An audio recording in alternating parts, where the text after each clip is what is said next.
Hello, welcome to another edition of Truth and Rhythm, brought to you by funkandstuff.net. This is the interview show that gets deep into the pocket with contemporary music's foremost masters of the groove. I'm Scott Goldfine, musicologist and author of Everything is on the One, The First Guide to Funk. If you don't have your copy, get on over to Amazon and get it today. You won't be sorry. Whether you're watching or listening, I thank you as always for your interest and support. And you've tuned in for another good one because my guest today is guitarist, singer, producer Sheldon Reynolds, who for 14 years was a member of the legendary funk-R&B band Earth, Wind & Fire, and among his other credits was also a member of the Commodores and funk group Sun. Reynolds was nominated for a Grammy for Earth, Wind & Fire's single Sunday Morning. Also to his credits is his work as writer and performer with well-known artists such as Millie Jackson, Chicago, Kirk Whalum, the Pointer Sisters, Stephanie Mills, Paula Abdul, and Brian Culbertson. He also produced the all-star Jimi Hendrix tribute album Power of Soul and was once married to Hendrix's adopted sister, Jimi Hendrix. In addition, Reynolds contributed to the soundtrack for the movie Glory, theme music for the TV shows Who's the Boss and Chicago Hope, and wrote music and appeared in It's Always Sunny in Philadelphia. He is also an avid photographer and a contributing editor to Astronomy magazine. R&B, funk, jazz, rock, film, TV, and the stars. Sheldon Reynolds is a musical renaissance man. I'm so glad to have him with us today. Sheldon, how's it going? Hey man, you sure you're talking about me? I was pretty busy there, it seems like. Yeah. Appreciate it, man. I'm glad to be here and glad we got the technical bugs worked out so I could actually talk through this thing. Well, we had to do it. We had to do it. That's right. I'm glad to be here and thank you for having me. Yeah, and I know we are talking a little bit beforehand and coming from LA and you're dealing with all those fires. So I'm glad you're safe and sound and as free from that as you can be. Yeah, there's only two ways to go. Either go up to 10 and try to get out of here or go to the ocean and swim.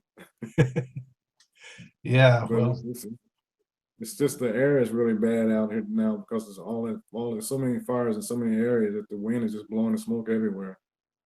So anybody who is out here, I just say stay inside for a day or two till it calms down because it's not good for the respiratory system.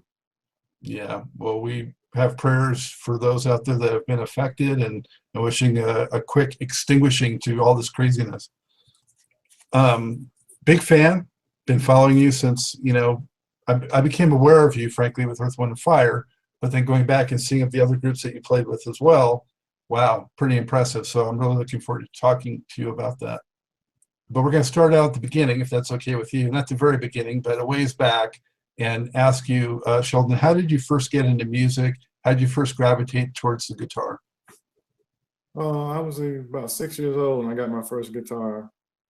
I had begged my mom I wanted to play guitar and be a rock star, as I told her. And I wanted to be the sixth Jackson. Because the Jackson 5 had just come out at that time. And I was already a fan of B.B. King and, the groups around that era. And I just wanted to be Tito's, backup guitar player or whatever. And this was in Ohio, Sheldon? Yeah, Cincinnati. So that kind of got it started, and then I started seeing Sly and the Family Stone and Jimi Hendrix, and my first concert was Aretha Franklin. That did it for me. And ironically, my second concert was the Jacksons, but there was another group that opened up for them, and it was the Commodores. Was that when they just had Machine Gun out in their first album? Yeah. So it was I had no idea, of course, at that time, but I thought they were really good. And I was like, man, those guys are good. I don't know who they were, but they were really good. And so how'd you learn the guitar? Were you self-taught? Did you have lessons? Pretty much self-taught, and I did have lessons, but it was pretty much self-taught at first. And I kind of thank God for that because most of the gigs that I was ever hired for demanded you had a great ear. And they weren't so much strict about if you could read or not, although it was a good thing to know it. But most of the time, it was using just your natural skills of hearing. And I remember coming up to one of the Commodores when I first joined, and I said, are there any charts? And he looked back at me like I was an alien or something. He was like, are you crazy? Don't you have ears, boy? So I, most of the stuff I dealt with demanded that I use what God gave me and said, if you can hear it, play it. You're fortunate to have had that gift. So when did you first start, getting in a band or playing with other people? That was probably like junior high school, my first band. We got together and won first and second place in the talent show. And they got me my second guitar. My mom had promised me if we won, she was thinking it was impossible, but she said if we won first and second place, she'd buy me another guitar, which was a white Strat. And we actually did win first and second. I came up to her and I reminded her, and she was like, "Yeah, I know." But she ended up being our manager, so that was cool. Made sure we got paid on time. And kept you in line, I'm sure. Yeah, I couldn't get away with any shenanigans for sure. That wasn't going to happen. So how many pieces to the band were there, and what was the next step after that? That band was probably about 8 of us, I guess, with singers. And then after that, I went to another band that was from the high school as well. And they were called Blue Atmosphere. And that comprised of some guys from high school and some guys I met in the city. And then we were all really good friends and just, trying to be Earth, Wind, and Fire. So a set list might have been, was it all covers, or did you try any originals? We had one original called Shades of Reality, which I actually re-recorded about 10 years ago, just as a demo that I have still. And we started playing that, and that actually won the second place in the talent show. And we kept playing it within the 2 to 3 bands I was in. We still played that song. It was more like, if you remember Frankenstein, Edgar Winter. Dun, dun, dun, dun, dun. It was kind of similar to that. So that kind of went over. We played them together, and the people thought that was a part of Frankenstein. So you're still in Cincinnati at this point? Yeah. Now, I know that's such a fertile musical area, and particularly in recent years, Dayton's really gotten a lot of notoriety for being sort of a hotbed of funk, and Cincinnati with Bootsy and those guys also well known for music and particularly funk. So what was your experience like in that environment? Oh, it was fun because it was so much healthy competition, with bands. Bootsy was from Cincinnati where I was, but a lot of the groups like Sun and Lakeside, Ohio Players, they were all Dayton based. And, we'd all be, the Cincinnati bands against the Dayton bands, and and then we'd end up intermingling, bands from different parts of the state. So it really helped to make you, a better player, because you had great guys all around you. Everybody in the state could play, and quiet as it's kept, James Brown spent more time in Cincinnati than he did in Macon, Georgia, or wherever he was from, because he was recording at King Records there all the time, and he would hire cats from around the city that would play. And I was too young at the time, but a lot of the guys that I looked up to were playing his recording sessions, and and it was just like the foundation for learning how to play funk, and funk rock and all that stuff was coming from that area, really, really heavily. Yeah, like you said, it seems like, the the clerk at the store and the postal worker and everybody in that area can almost pick up something and play. It seems like such a musical area. So I'm imagining, like, at family gatherings, there must have been music. Was there just music proliferating everywhere in your life? Oh yeah, in my household, my mom was a piano player and a singer, and she wanted to be in the music herself.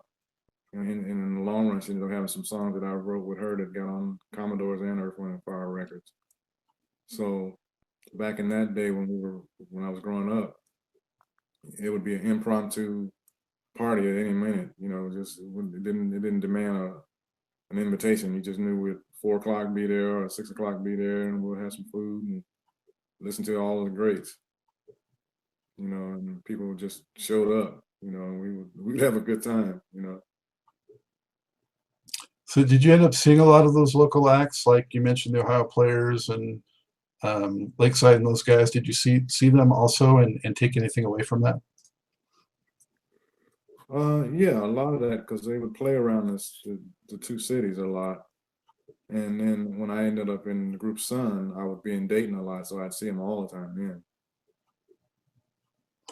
Well, let's talk about that. So Sun, I don't have the records. I think that you were on there, but I will just hold this up because it's the group. This is their first three records. I think you came on maybe for their fourth. But Sun was, a band that had really good success on black radio, but never really crossed over. But what a great funk band! But also, it kind of seemed like it served as sort of a farm system or something for musicians to go to other bands in an area. So can you talk about that and how you got involved with them? It's funny. I'm either getting senile or something because I can't remember how I actually got involved. But I think I was playing with somebody in Dayton, Ohio, and one of the guys saw me and recommended I come. You know, I think his name was Sonny Talbot, who was from Cincinnati, and I think he recommended me, and I ended up coming to their rehearsal and auditioning and got the gig. But at that time, I was back and forth playing with a guy named Wilbert Longmire, who was a jazz Oh yeah, artist out of Cincinnati. jazz He was guy. like he was like my big brother, you know. And keep him in your prayers. I heard he's been sick lately, so keep him in your prayers. Mhm. But I ended up in Sun, and a lot of, like I said, there was so much talent coming out of that area of the state that any one of the guys on any instrument could end up being playing with somebody famous because they were just that good. And it made you keep your chops up because if you slip, there'd be another guy standing in your position the next day.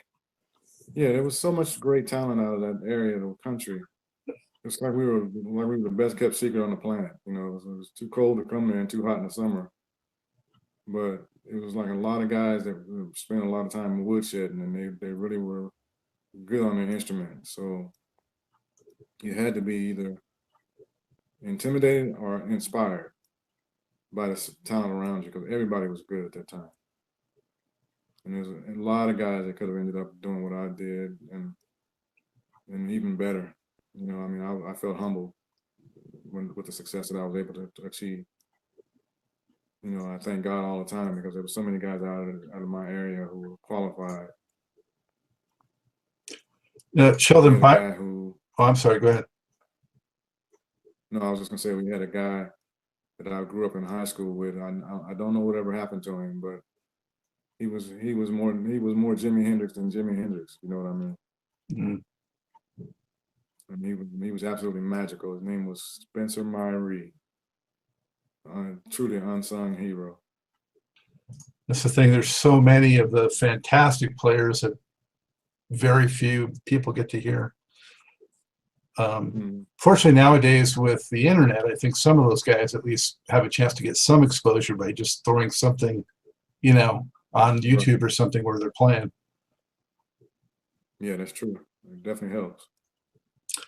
But Sheldon, in Sun, Byron Bird was the leader of the group, right? So can you talk about your role in that band and what it was like working with him and, what you did in studio versus, live performance?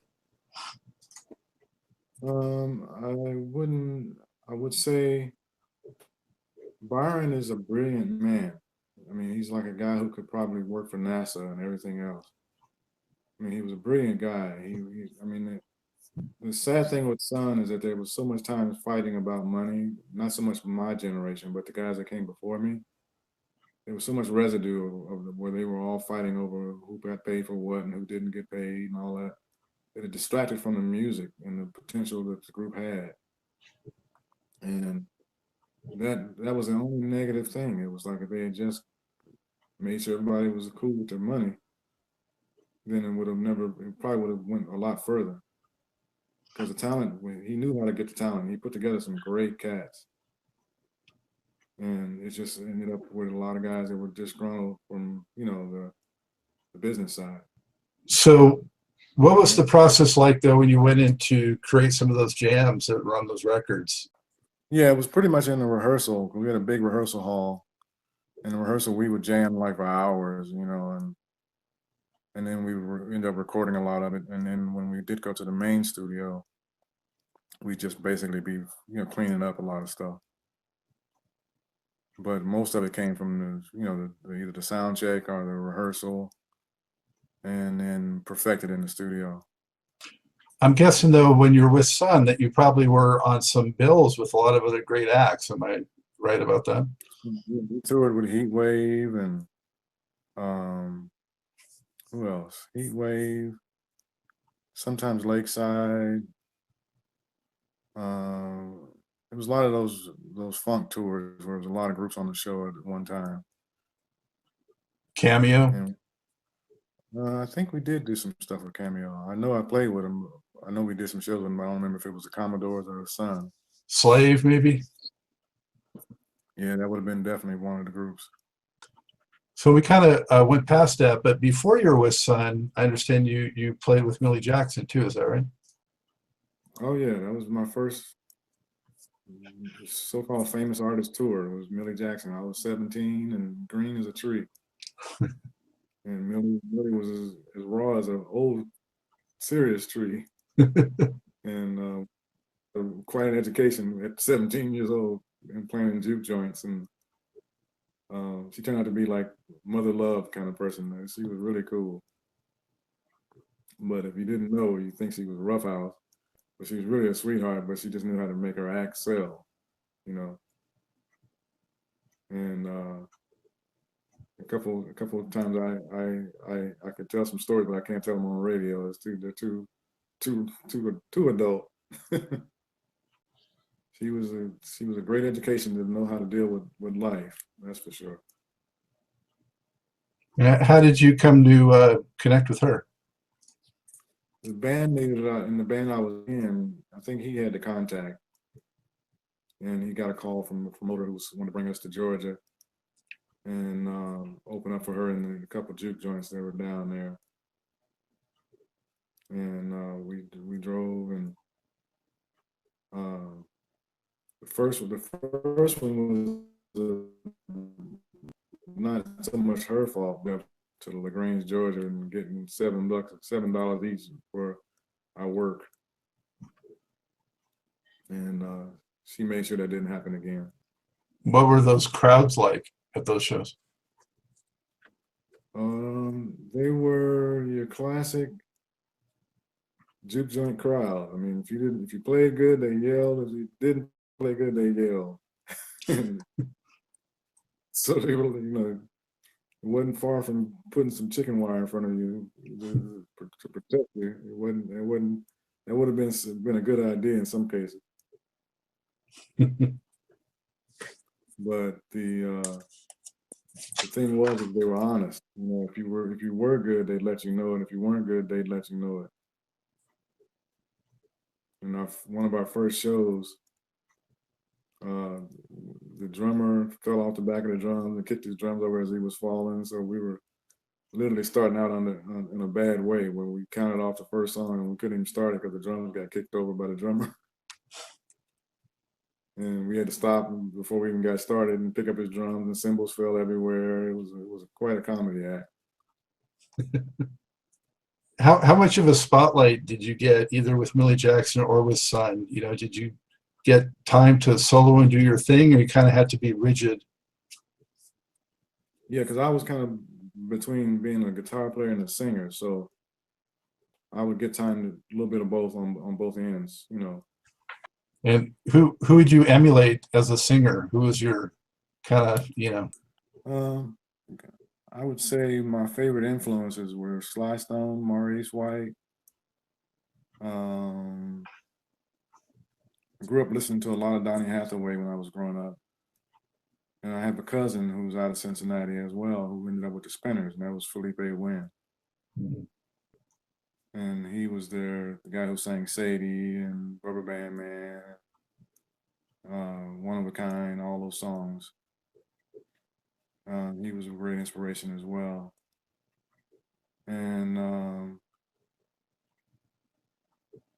I mean, there's so many, because there were so many great singers coming up. Aretha Franklin was my first concert, and everybody loved Aretha when I was coming up. So that was a definite influence. Stevie Wonder, of course. But the guy named Maurice White was kind of like my hero. Never thought I'd end up working with him for most of my career. Yeah, so now did you connect first with the Commodores or with Earth, Wind & Fire? Because there's definitely some overlap there, I believe. How did that work? Yeah, Commodores actually called me in Cincinnati. I was still back in Cincinnati from after touring my last tour with Sun. I went back to Cincinnati and took a trip to LA to try to hustle my my songs and my whatever I had to offer. And then about a month later, I got a call from the Commodores. They wanted to hire me, and I ended up flying to LA. And that was when I left Cincinnati for good to join the Commodores, and I spent 4 years with them. During that time, I met Maurice. I started working in the studio with him during that time, and eventually, he asked me if I wanted to join a resurgent of Earth, Wind & Fire. He was putting the group back together, and Al McKay didn't want to come back, so they left the door open, and I ran as fast as I could. All right, before we talk about Earth, Wind & Fire, let's talk about the Commodores a little bit. So Lionel Richie was long gone by then, and J.D. Nicholas was the singer, right? He came in. JD came about a year after I was there. I came in right when Lionel had left. And then about a year later, maybe a little less than a year later, JD came in and they did Night Shift, and that's when everything started touring really heavily again. And so are you actually on Night Shift? Yeah, I'm actually singing in the background. And we have a funny story with that, because when we first sang it, it was Saida Garrett. We put the choir together, the singers together. And there was a lot of great singers that I was meeting for the first time that day, and we had a good time singing it. But our first take, and I can't say the word, but if you can think of messing up Night Shift, what it might sound like, yeah. That's what we sounded like. So we had to redo it because it was going to come out pretty bad. So the producer, Dennis Lambert, said, "Can you guys like sing it again and just one of you pronounce the T or the F?" Yeah, the F. Yeah, so that was it could have been a big blooper to come out of there. It might have been better for like a Pepto-Bismol commercial or something like that than a big hit single. Yeah.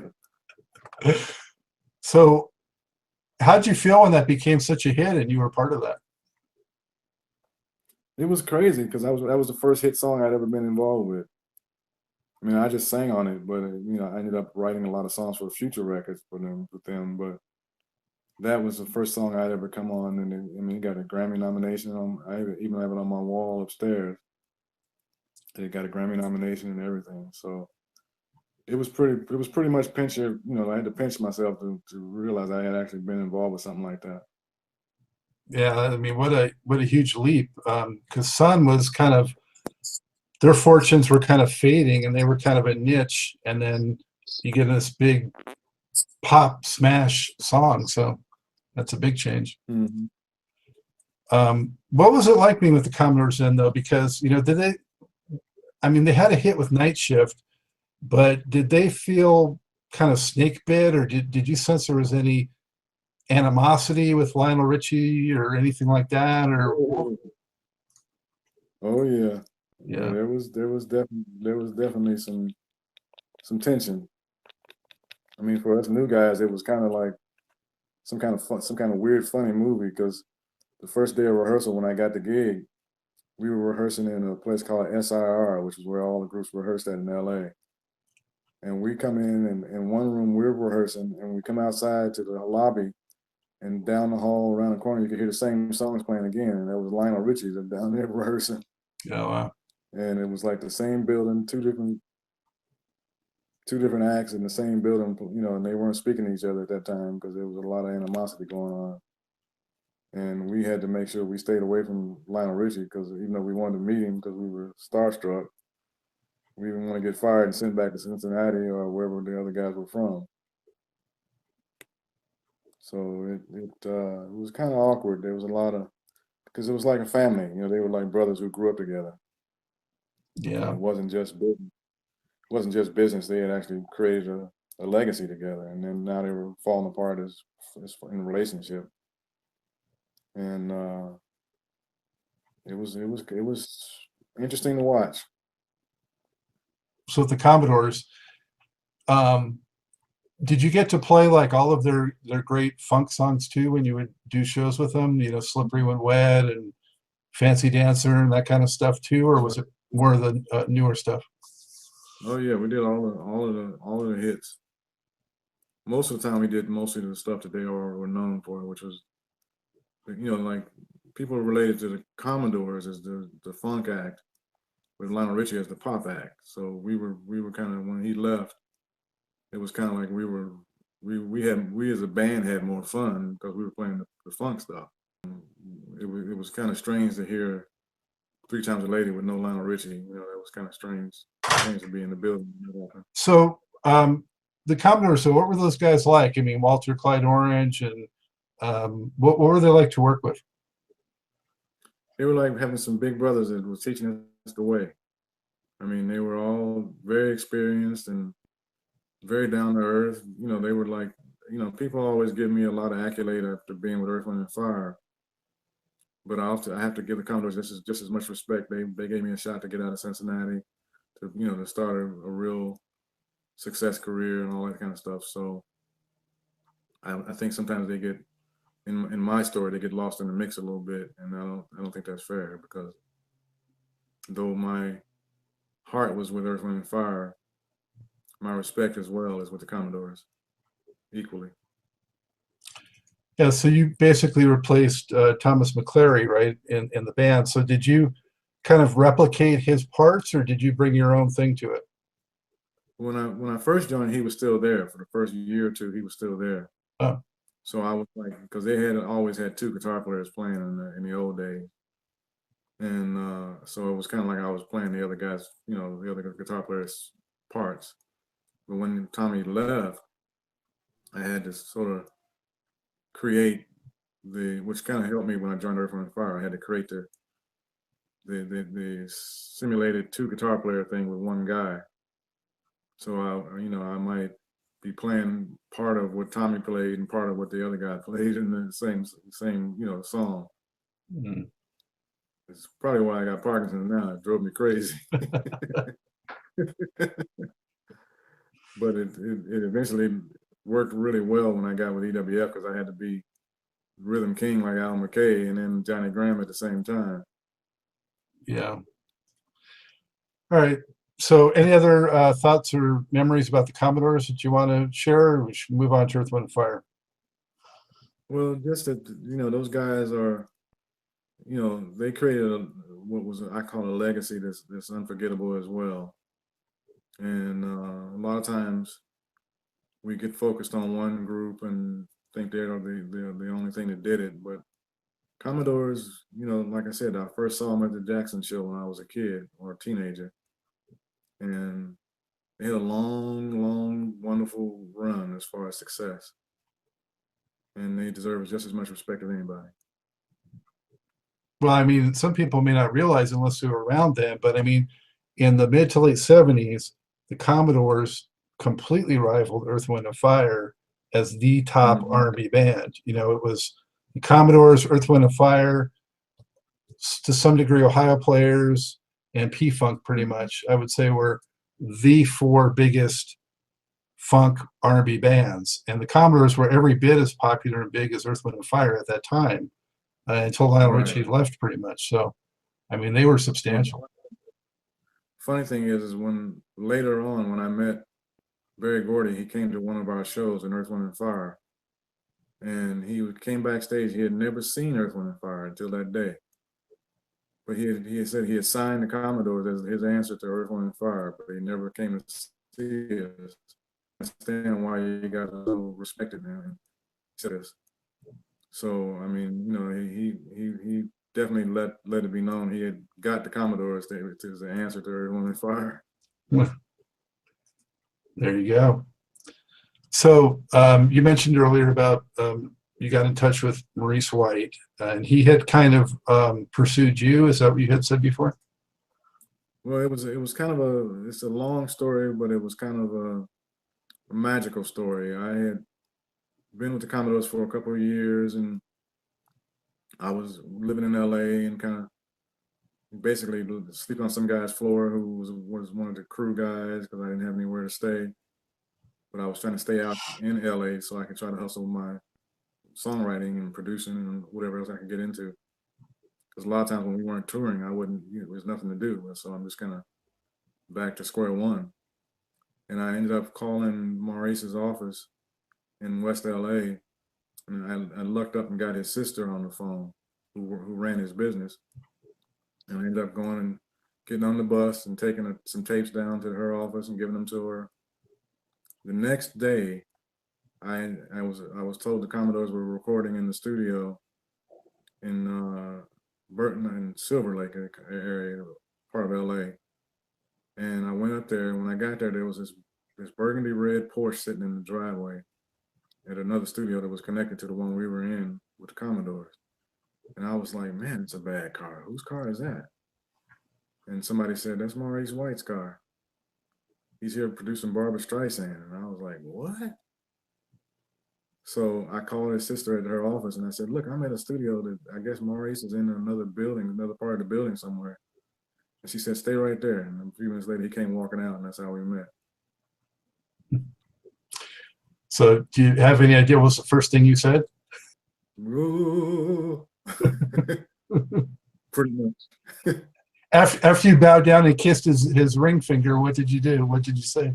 I was like, I think I was so honored and yet so starstruck that I could hardly, say anything. But we hit it off really well because we came from the same sort of space. Of not. I mean, it was like we were brothers all right off the bat. And I ended up in the studio with him, like, I actually got to rewind because the first, before I actually met him, it was a couple of days went between that. I actually called his sister and I went down and took the tapes, and then a day later, Maurice called my mother's house because I had put my mother's number on the tapes. I didn't have a phone. There wasn't no cell phone thing back then. And I didn't have a phone other than the guy's house where I was staying at. Maurice called and my mom picked up the phone and he said, this is Maurice White trying to reach Sheldon Reynolds. And she said, I know who you are. I'll find him, don't worry. So she found me and I ended up going to a phone booth and calling him back. So that's where it started. Then the next day after that is when I started the car at the studio. So it was like 3 days in a row where I was just completely Maurice White, city.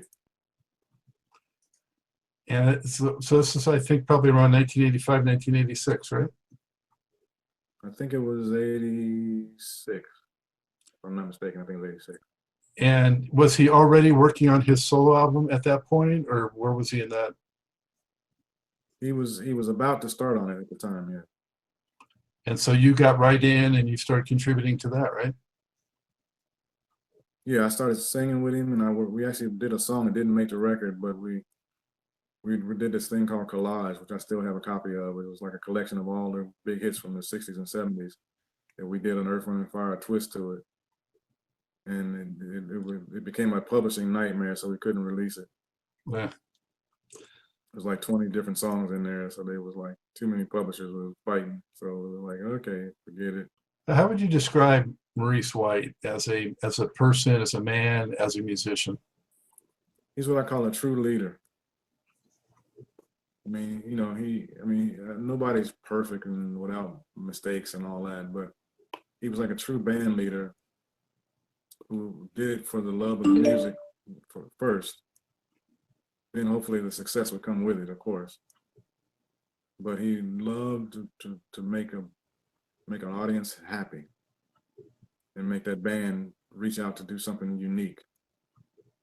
Like if I came in the studio and he said, okay, let me hear a song, and I might go dun, dun, dun, dun, dun, dun, dun, dun, dun, dun, dun, dun. He said, now give me the counter to that. I had to sit and think about it because I was like, I had put out what I thought was, you know, my creativity.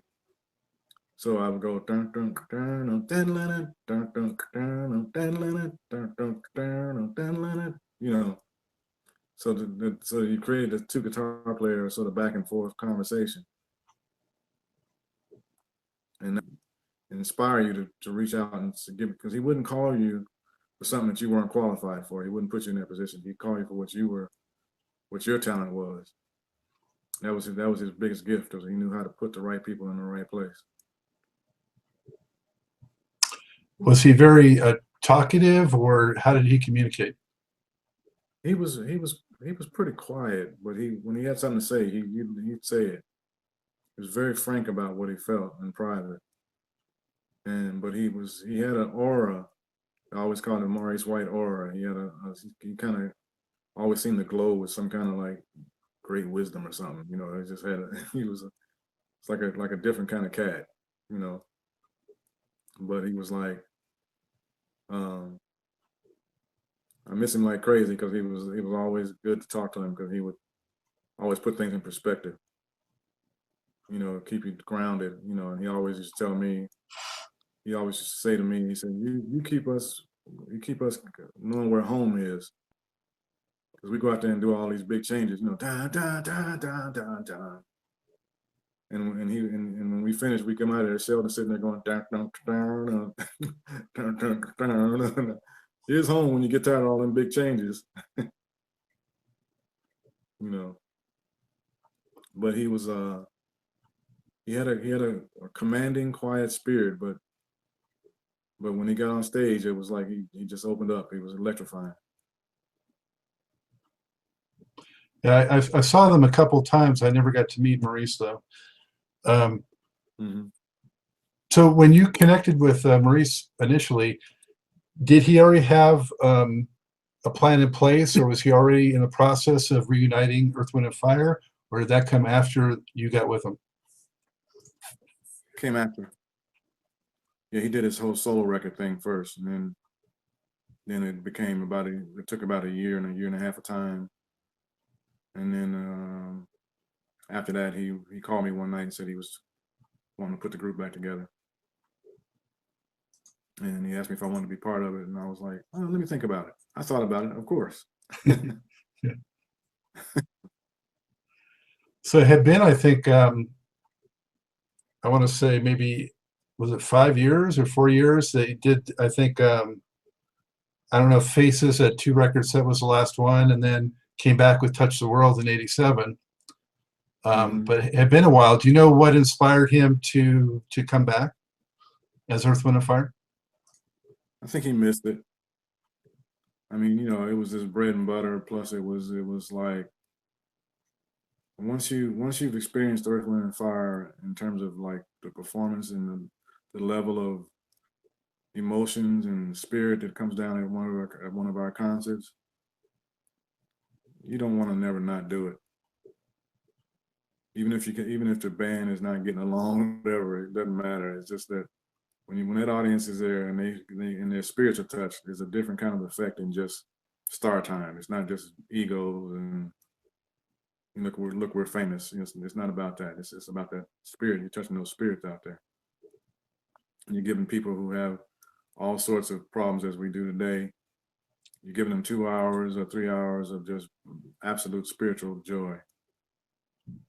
And that's I think he probably was missing that, because I know I miss it now. And also the amazing stage presentations that they would do, you know. Yeah. What was it like being with some of the other guys in the band? What was Verdine like? What was Philip like? Philip was pretty much to himself. He was pretty quiet, but they all were like filled with so many stories of wisdoms and stuff. And Verdine especially was like we called him the fire.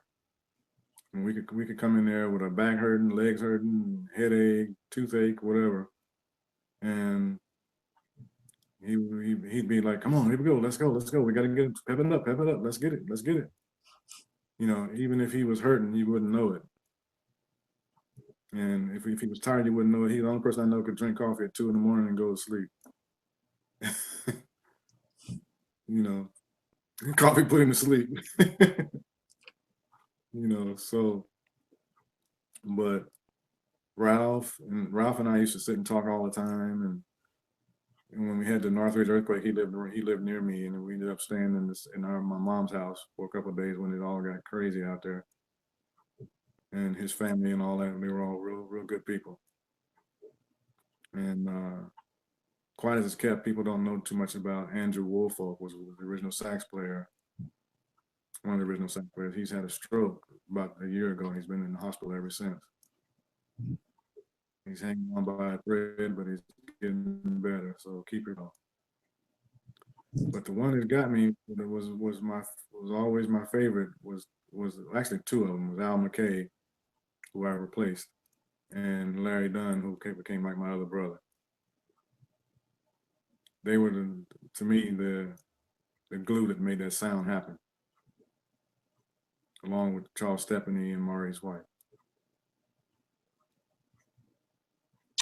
So, you know, there was so many stories that we heard about the past that it was just like, it was like walking in some kind of wonderland. You know, we not necessarily boogie wonderland, but wonderland.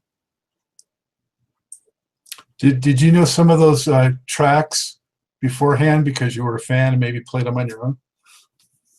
Oh yeah, you couldn't get out of my neighborhood without knowing Earth, Wind & Fire. You get booed.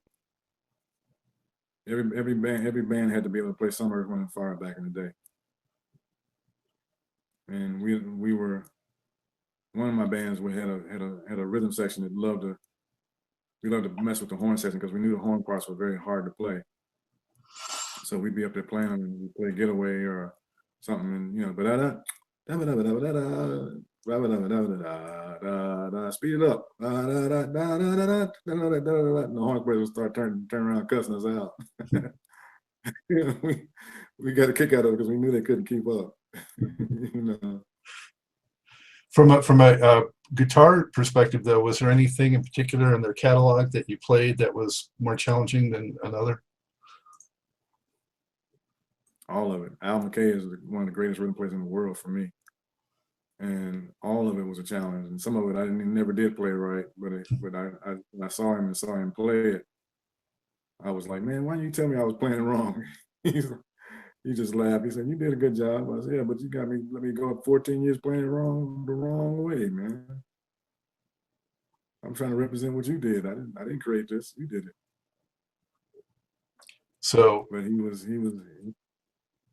a lot of them, like, for me, it was challenging, not so much because of the guitar itself by itself, but I was also singing and dancing and doing all the choreography and showtime and all that, and all on a 90-foot stage. So, you know, the combination of all of it became very challenging.